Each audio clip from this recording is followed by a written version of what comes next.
Another week of football done in the Big 12. Another week full of surprises, disappointments, and everything in between. Let's just get it kicked off with Kansas State, who for multiple weeks was the biggest disappointment. Will they take down TCU to move to 3-4 on the season, 41-28, handing the Horned Frogs their second conference loss? Yeah, this was kind of a weird game. You immediately look, you see Kansas State scored 41 points, and the big question is how? Because Avery Johnson had less than 200 yards through the air, but 3 touchdowns on that arm from Avery Johnson. They were effective when they did choose to run the ball, 145 yards as a team. Joe Jackson leading Kansas State, and Hoover on the other side, another decent day, 376, 3 touchdowns, did have 2 INTs. I know he'd love to get that one back. TCU, though, now falling to 1-2 in Big 12 play, where Kansas State on the flip end, 2-2. Josh Hoover, 26 of 47 through the air, which is unfortunate.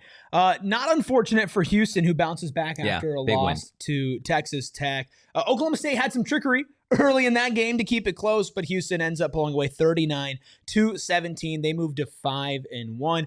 Feels like after you lose to Texas Tech, you realize you were playing Texas Tech and you move on with your life. Helped it was Oklahoma State, though. Yeah, Oklahoma State, 4 separate players throwing a pass today, and combined 9 of 20 for Oklahoma State.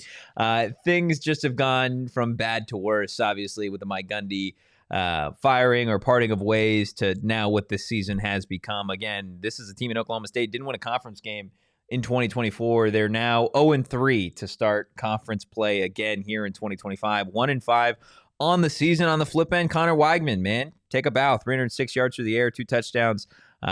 He looks healthy, looks good. And this Houston team, like you said, got a big rebound after a tough loss to Texas Tech. Still a dark horse contender to be in the Big 12 championship game, with just 1 conference loss, and that coming to a team that is on the path to be in the Big 12 championship game. We'll get to them later. Let's talk about one of the surprise teams in the Big 12, Cincinnati. They do pick up a win. They remain undefeated in the Big 12. They hand UCF their 3rd loss in as many games in conference, but not an impressive showing from Cincinnati against UCF, 20-11. But they remain undefeated. They're 5-1 on the season. Some pretty signature victories. Have an argument to be ranked as a number 26 team last week.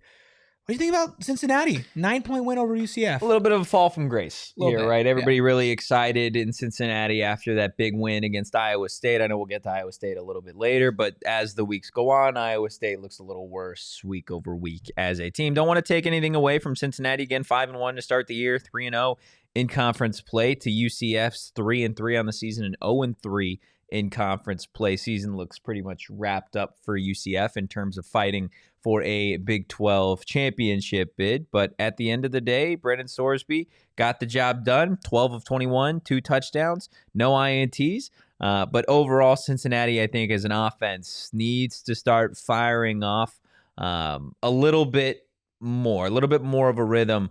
They had it in the first half, 17 of their 20 points, but after that, just a field goal in the 4th quarter. It's not going to win you many Big 12 games. No, but it did win them this one. Yeah. Speaking of winning Big 12 games, Colorado won their first of the season, 24-17, taking down a ranked Iowa State team who is dealing with a massive amount of injuries, but they are still number 22 team in the country as of this week. Colorado wins 24-17. At home. Caden Salter has a great game, 16-25, 255 yards, 2 touchdowns.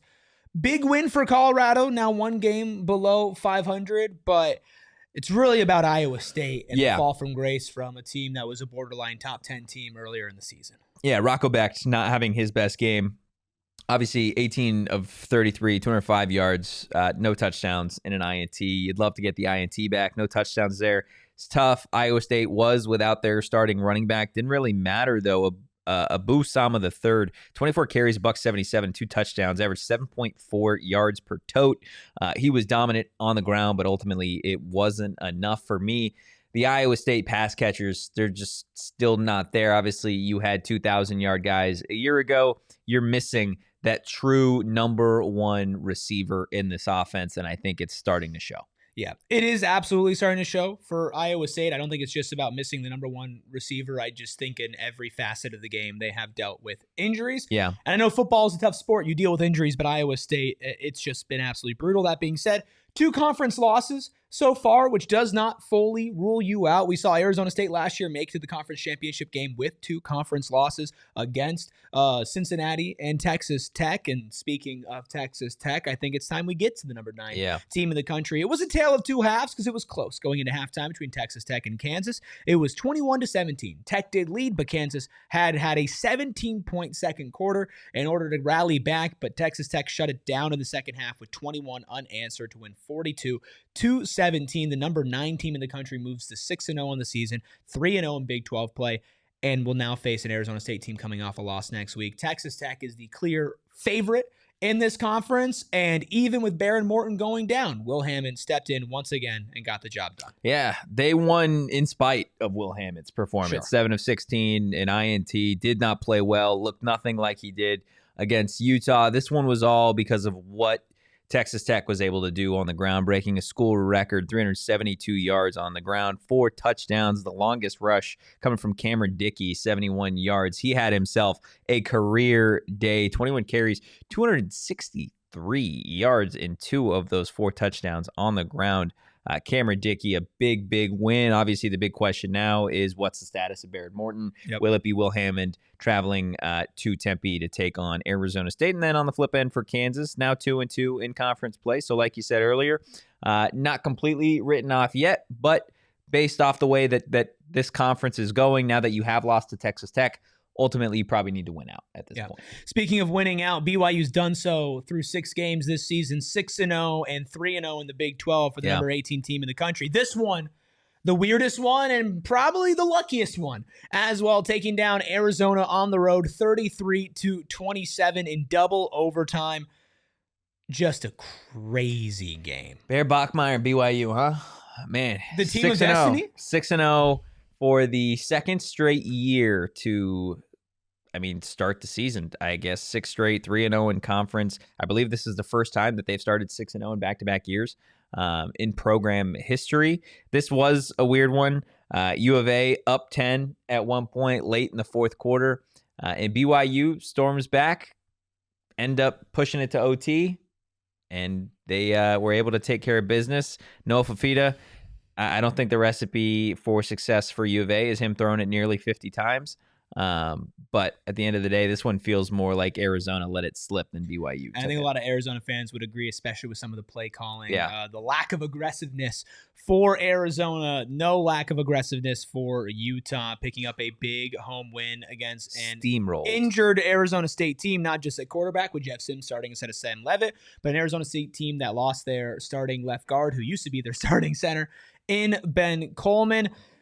42-10 for the Utes, complete and utter dominance. Yes, Jeff Sims started. Yes, Arizona State was not a favorite despite being ranked the number 21 team in the nation, but Utah still overplayed what a lot of people expected them to do and just completely dominated on every facet of the game. Yeah, Utah, 8 offensive possessions, 6 of which ending up touchdowns, and all 6 coming on the ground. Devon Dampier couldn't be stopped against Arizona State. They didn't have any answers. He completed just 7 passes in this one, and 7 was all Utah needed to get the job done. On the flip side for Arizona State, backup quarterback, anytime he throws it nearly 40 times, not an ideal situation, not to mention when you're throwing it through the air, you expect the ball to probably get pushed downfield, right? You're moving it. 3.3 yards per completion in this one. Never going to be good enough. Utah handled business at home. Now both these teams sitting at 2-1 in conference play. Both teams still in the thick of the Big 12 race. And next week is going to be a pretty big opportunity for both of them. I would ask you who you think has the biggest opportunity. I think it comes down to 2 games. It's Utah and it's BYU next week. It's Arizona State and it's Texas Tech. Big chance for all teams involved to make a statement. Obviously, PHNX Sun Devils will be keeping you tuned in with coverage of Texas Tech, Arizona State, as it might be a battle of the backup quarterbacks. You'll know right here on this show. Utah, though, on the precipice of possibly being ranked going into this week, and BYU possibly being a top 15 team. It is the 4 teams that are in the thick of the race for the Big 12 championship, all facing off against each other next weekend. It's going to be an absolute blast. This is the weekend of Big 12 football. Next weekend, like you said, Tech traveling to Tempe to take on Arizona State. The Sun Devils will lose their number, but numbers don't matter.